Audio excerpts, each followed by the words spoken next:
Hello students, आज मैं आपको पढ़ाने जा रहा हूँ chapter number 6 class 10th board CBSE. Name of the chapter is life process. So basically मेरा जो तरीका है पढ़ाने का, मैं आपको ग्राफ से समझाऊंगा ताकि आपको पूरा जो कंसेप्ट है चैप्टर का वो आपको समझ में आ जाए। तो पहला टॉपिक जो है वो है लाइफ प्रोसेस, कि लाइफ प्रोसेस है क्या। लाइफ प्रोसेस हर उस काम को, मतलब एक पूरे होलिस्टिक अप्रोच है लाइफ प्रोसेस। जो हमारे शरीर में जितने भी मेंटेनेंस काम होते हैं उन सारे कामों को ही हम लाइफ प्रोसेस बोलते हैं। तो अगर कोई भी मेंटेनेंस का काम है तो उस मेंटेनेंस को काम के लिए हमें एनर्जी की ज़रूरत पड़ती है, और वो एनर्जी हमें कहाँ से मिलती है? न्यूट्रिशन से। सो हम देखेंगे न्यूट्रिशन कितने टाइप के हैं। Nutrition, there are two types of the nutrition. Is first is autotrophic nutrition and the second is heterotrophic nutrition. जो ऑटोट्रॉपिक न्यूट्रिशन है वो बेसिकली परफॉर्म होता है plant, cyanobacteria, algae. Autotrophic nutrition में क्या होता है कि जो पेड़ हो, जैसे एग्जांपल पेड़ में ऑटोट्रॉपिक न्यूट्रिशन होता है, ये सेल्फ सफिशिएंट होते हैं अपना खाना बनाने में। तो ये अपनी एनर्जी जो होती है ड्राइव करते हैं इनऑर्गेनिक मटेरियल से, और ये उस सूर्य के प्रकाश को यूज करते हैं इनऑर्गेनिक मटेरियल को कार्बोहाइड्रेट्स में चेंज करने के लिए, जो कि इसकी इक्वेशन है, ये मैं अभी आपको बताऊंगा। द सेकेंड मूड है हेटेरोट्रॉपिक। हेटेरोट्रॉपिक ये बेसिकली दूसरे के ऊपर डिपेंड होते हैं अपनी न्यूट्रिशन को पाने के लिए। तो इसमें जैसे ह्यूमन है, एनिमल्स है, सारी चीज़ें इसमें आती है जो दूसरे के ऊपर डिपेंडेंट होते हैं अपने भोजन की प्राप्ति के लिए। So now we are going to discuss in details like autotrophic nutrition. अब हम देखेंगे ऑटोट्रॉपिक की मैकेनिज्म क्या है। ऑटोट्रॉपिक न्यूट्रिशन एक बेसिकली मीडियम है ये प्लांट का। सो प्लांट में देखिए आप, जो जड़ होती है, जड़ से जो माइक्रोन्यूट्रिएंट्स ये एब्जॉर्ब करता है, और जो प्लांट में हर जगह पहुंचाता है टिश्यू के द्वारा, जो है जाइलम। जाइलम क्या होता है? रूट से प्लांट की लीव, स्टेम, हर जगह पे माइक्रोन्यूट्रिएंट्स को पहुंचाता है। अगर हम अब देखेंगे कि CO2 कैसे मिलता है, तो ये हमारी पत्ती है, लीफ है, इसमें छोटे छोटे पोर्स होते हैं, इन पोर्स को बोलते हैं स्टोमाटा। और ये स्टोमाटा से CO2 जो होता है पत्ती के अंदर जाता है, और इस पर जब सनलाइट पड़ती है तो इसको लाइट एनर्जी मिलती है। लाइट एनर्जी को हम रिप्रेजेंट करते हैं H म्यू से। ये लाइट एनर्जी बेसिकली क्या होती है?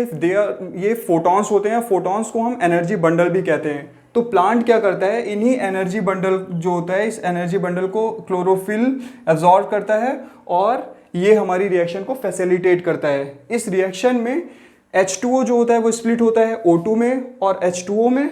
O2 रिप्रेजेंट्स ऑक्सीजन, और जो हमारा CO2 है वो रिड्यूस्ड हो जाता है कार्बोहाइड्रेट्स में। ये कार्बोहाइड्रेट्स, जो एक पार्ट कार्बोहाइड्रेट का प्लांट यूज करता है और बाकी पार्ट को कार्बोहाइड्रेट के वो स्टोर करता है फ्यूचर के लिए। तो ये बेसिकली हमारी पूरी रिएक्शन है। अब हम देखेंगे अगर कि ये हमारा पत्ती का जो है क्रॉस सेक्शन डायग्राम है, तो इसमें आप देखेंगे ऊपर एपिडर्मिस होती है, यहाँ पे वेस्कुलर बंडल है। ये जो पोर आपको दिख रहा है, ये पोर ही स्टोमाटा है। इसी पोर्स में से CO2 जो है एंटर करता है। Stomata is basically a pore which is guarded by the guard cell. यहाँ पे जो सेल होती है जो इस छेद को गार्ड करती है, मतलब कवर करती है, उसको गार्ड सेल बोलते हैं। ये सेल ओपन होती है तो CO2 इसके अंदर जाती है और इस गैसियस एक्सचेंज को फैसिलिटेट करते हैं। यहाँ पे क्लोरोप्लास्ट होता है, यहाँ पे फोटोसिंथेसिस की रिएक्शन कंप्लीट होती है। ये बेसिकली प्लांट की अपर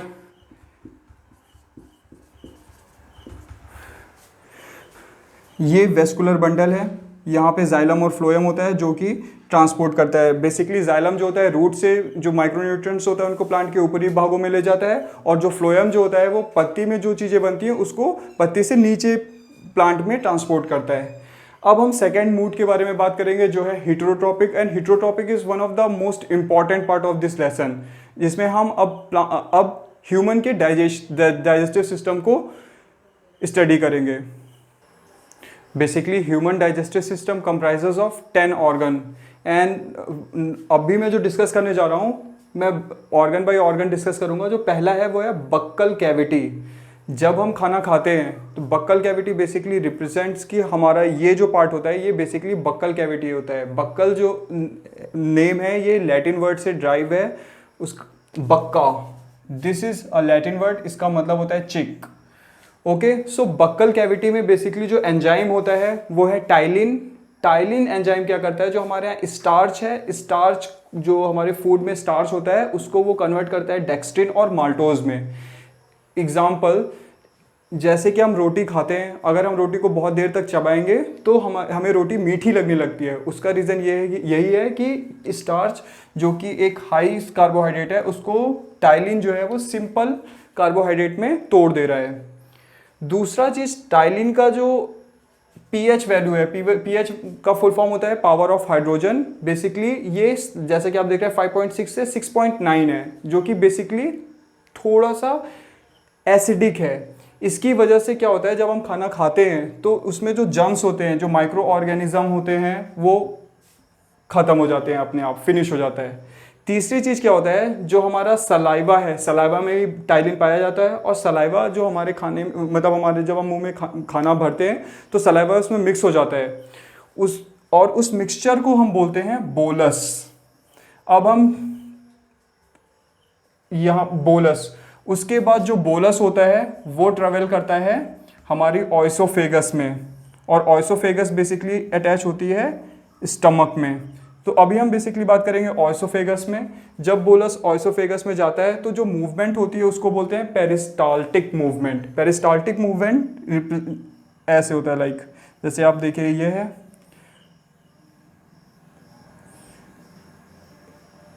तो इस तरीके से खाना जो होता है, जो बोलस होता है यहाँ पे, इसको बोलस इस बेसिकली क्या है कि बोलस जो हमने खाना खाया और उसमें पूरी सलाइवा मिक्स हो गई है, अब उसको हम बोलेंगे बोलस। बोलस ऑइसोफेगस के थ्रू स्टमक में जाता है। अब हम डिस्कस करेंगे stomach. Now I am going to discuss stomach.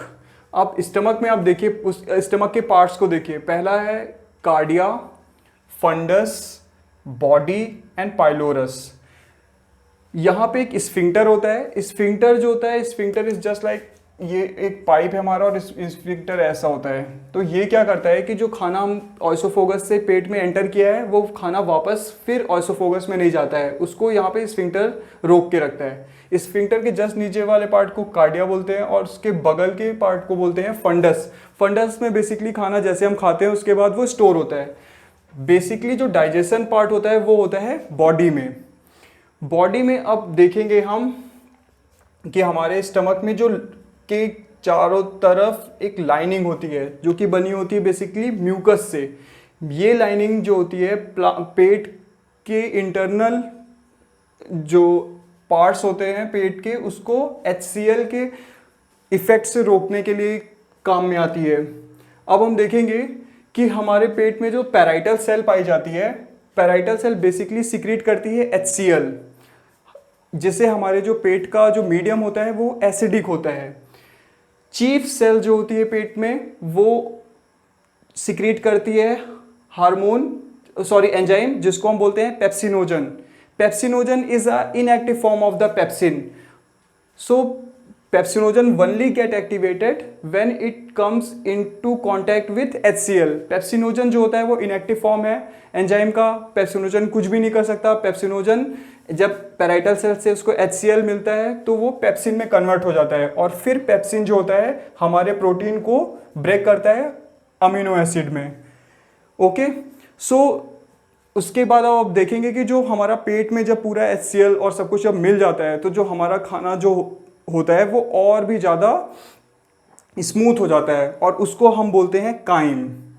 Okay, so basically यहाँ पे इंपॉर्टेंट चीज़ें हैं वो ये देखने के लिए कि पैराइटल सेल, चीफ सेल और म्यूकस सेल। म्यूकस सेल से म्यूकस सिक्रीट होता है जो कि हमारे पेट के की इनर लाइनिंग को HCl के हार्मफुल इफेक्ट से बचाता है। अगर हमारे पेट यहाँ पे इनर लाइनिंग में म्यूकस, मतलब यहाँ पे अगर म्यूकस ना हो तो जो ये HCl पैराइटल सेल से सिक्रीट हो रहा है वो हमारे पेट को पूरी तरीके से उसमें अल्सर बन जाएंगे और फिर हमें बहुत सारी प्रॉब्लम होने लगती हैं। सो ये बेसिकली पेट का हमारे मैकेनिज्म है। यहाँ पे मैं बताना चाहूँगा पेप्सिन से ही हमारे जो पेप्सी का नाम पड़ा है, जो कोल्ड सॉफ्ट ड्रिंक हम पीते हैं वो उसका नाम पेप्सिन से ही पड़ा है। अब हम नेक्स्ट ऑर्गन की तरफ चलेंगे जिसका नाम है पेनक्रियास।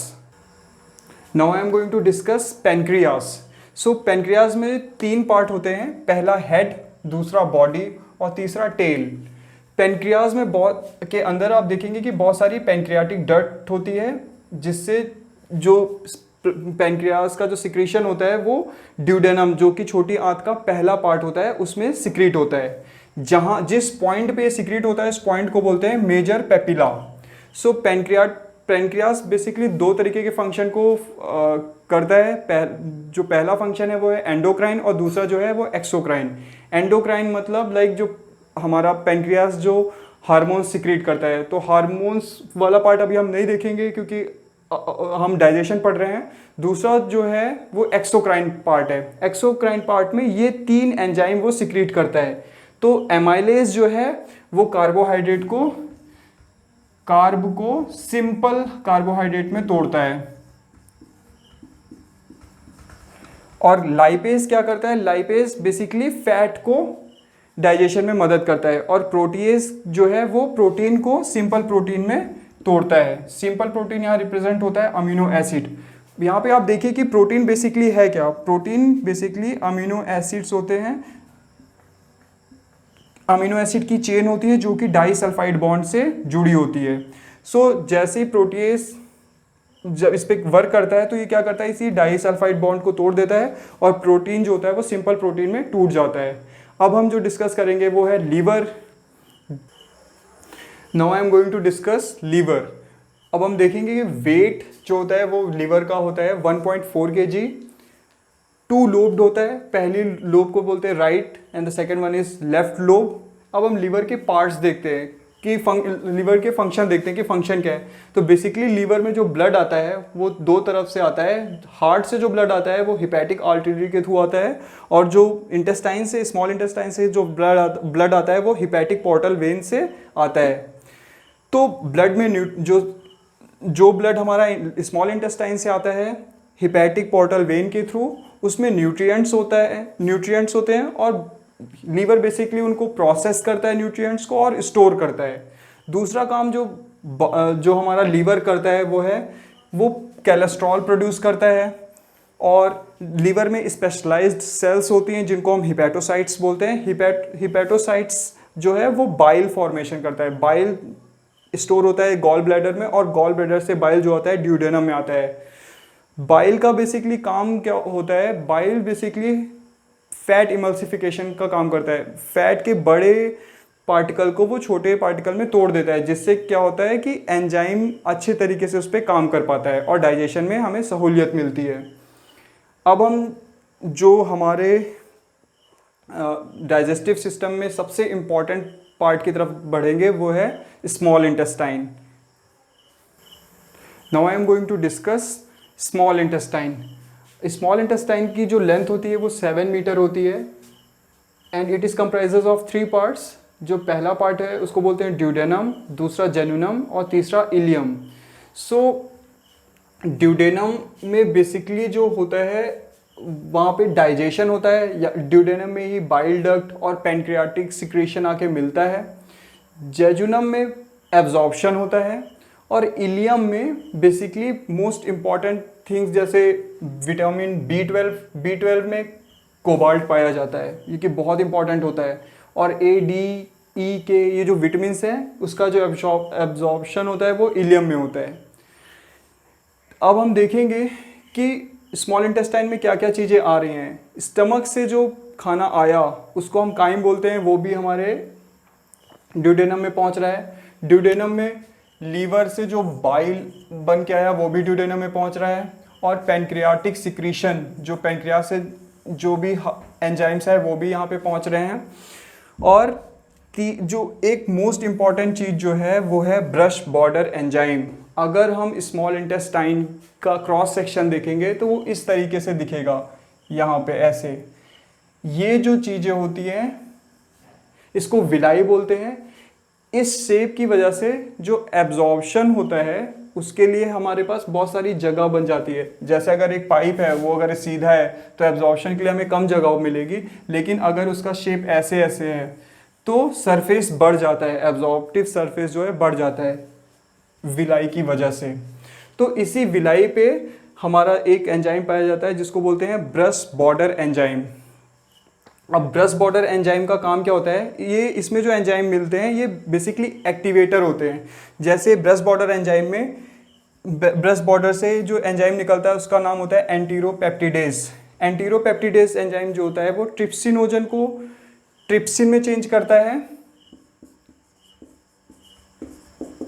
और काइमोट्रिप्सिनोजन को काइमोट्रिप्सिन में चेंज करता है।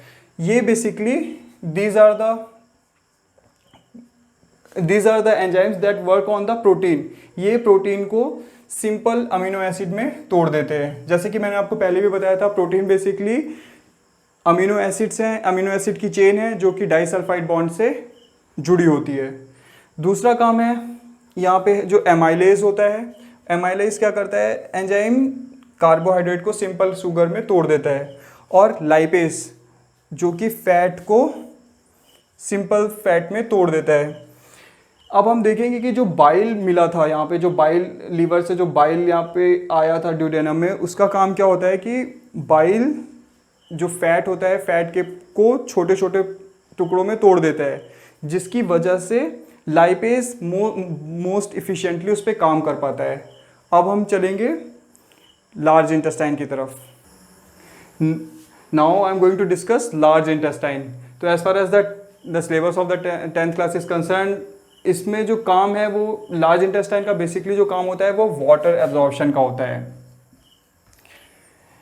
अगर एक इक्विलिब्रियम होता है कि एक बैलेंस अमाउंट में ही इस लार्ज इंटेस्टाइन को वाटर को एब्जॉर्ब करना होता है। अब फॉर एग्जांपल अगर वो ज़्यादा वाटर एब्जॉर्ब कर ले तो क्या होगा, हमें कॉन्स्टिपेशन होना स्टार्ट हो जाएगा। और अगर वो कम वाटर एब्जॉर्ब करेगी तो हमें डायरिया हो जाएगा। सो इसमें एक बैलेंस बिठाना होता है बड़ी आंत को। तो बड़ी आंत का मेजर काम क्या है, वाटर को एब्जॉर्ब करना। और उसके बाद यहाँ तक आते आते मोस्टली जो हमारे जो फूड हमने खाया है उसमें से न्यूट्रिएंट्स एब्जॉर्ब हो जाते हैं और जो वेस्ट मटेरियल होता है वो एनएस के थ्रू बाहर निकल जाता है। यहाँ पे एक स्फिंक्टर होता है जो कि इसको कंट्रोल करता है एग्जिट को। तो इस तरीके से हमारा पूरा डाइजेस्टिव सिस्टम कंप्लीट हुआ। अब मैं एक डायग्राम बनाऊंगा और उस डायग्राम में जल्दी से आपको फिर से पूरा एक समरी बता दूंगा। So now this is the whole diagram of the digestive system.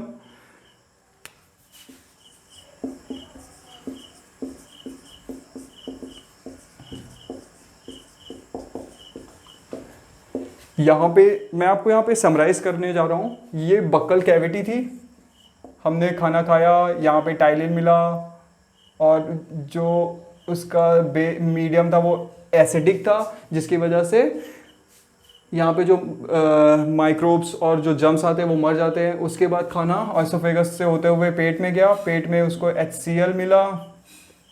उसके बाद खाना यहाँ पे ड्यूडेनम में पहुँचा, यहाँ पे बाइल मिला उसको और पैंक्रियाटिक जूस जो मिलता है। उसके बाद जो खाना होता है हमारा छोटी आंत में पहुंचता है। छोटी आंत में बेसिकली एब्जॉर्प्शन होता है और उसके बाद जो बचा हुआ रहता है वो बड़ी आंत में पहुंचता है। बड़ी आंत में बेसिकली हमारा वाटर का एब्जॉर्प्शन होता है और उसके बाद हमारा खाना बाहर निकल जाता है। सो मोस्ट इम्पॉर्टेंट पार्ट जो है यहाँ पे अगर आप इंटेस्टाइन का देखेंगे तो है एब्जॉर्प्शन,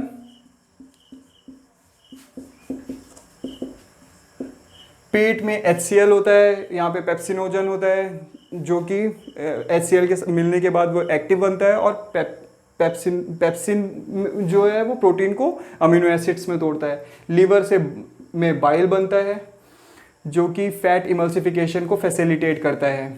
सो इस तरीके से ये हमारा समरी है। मैंने जो आपको पूरा जो डाइजेस्टिव सिस्टम बताया है उसमें जो मैंने ग्राफ बनाए हैं या जो मैंने लिखा है उसको आप पूरी तरीके से मेमोराइज करिए और आंसर में भी वैसे लिखने का प्रयास करिए, लाइक क्रिस्प एंड शॉर्ट शब्दों में, कम शब्दों में आप पूरी बात कहने के लिए तैयार रहिए अगर आपको अच्छे नंबर पाने हैं और आपका कंसेप्ट भी क्लियर होगा इस तरीके से। सो इस तरीके से मैंने पूरे डाइजेस्टिव सिस्टम को समराइज़ किया है। सो ये मेरा पहला वीडियो था, और अगर आपको लगता है कि मैंने अपने काम को जस्टिफाई किया है तो please do like, share and subscribe. Thank you.